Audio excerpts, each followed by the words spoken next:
Hello friend, I want to tell you about the BMW 5 Series E60 car. Operation, opinions and faults. The general rule with the division of petrol engines is that until 2005, these were almost exclusively units from the M family. In the years 2005 to 2007, N engines were gradually introduced, and from 2007 M engines were no longer installed under the hood.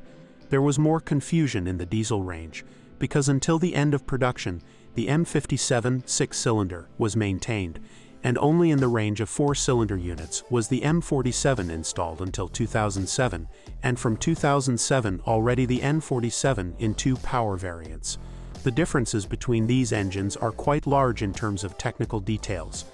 But to put it roughly, the M family units are older, simpler, more durable, and potentially cheaper to repair, while the N family units are more modern, more complicated and problematic. The petrol N43 and N53, 520i, 523i and 525i from 2007 have direct fuel injection, which is more prone to failures than indirect injection.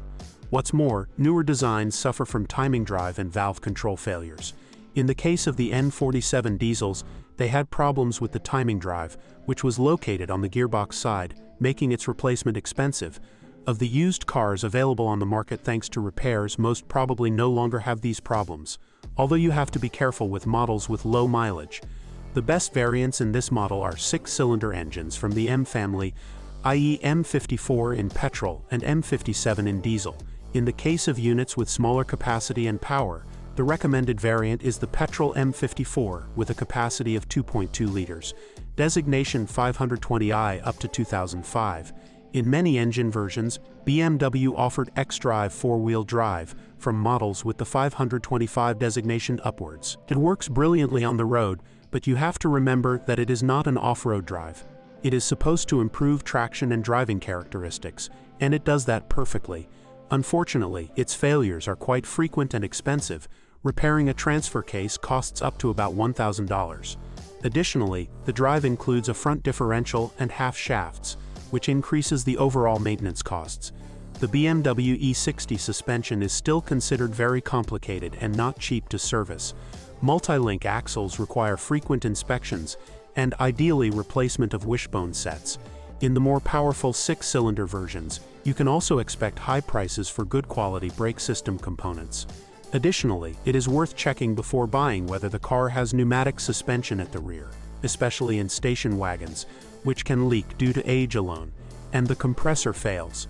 If we consider that the car is between 13 and 20 years old, it is not hard to imagine that older models are worn out, and this is what you should expect when buying this model. This is especially true for the diesel variants.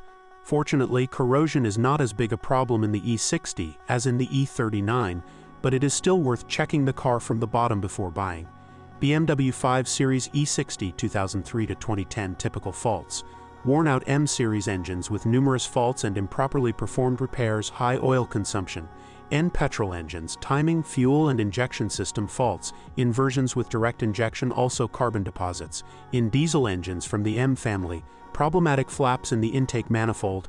N diesel engines, timing chain and gears. xDrive drive, transfer case faults, fragile front axle shafts. Leaking air suspension on the rear axle. Electrical problems, mainly equipment. What to look for? Cars with 6-cylinder engines with the lowest documented mileage possible. What to avoid? Cars with direct injection petrol and N47 diesel engines, as well as cars with xDrive if you don't need it. Thanks for listening to me.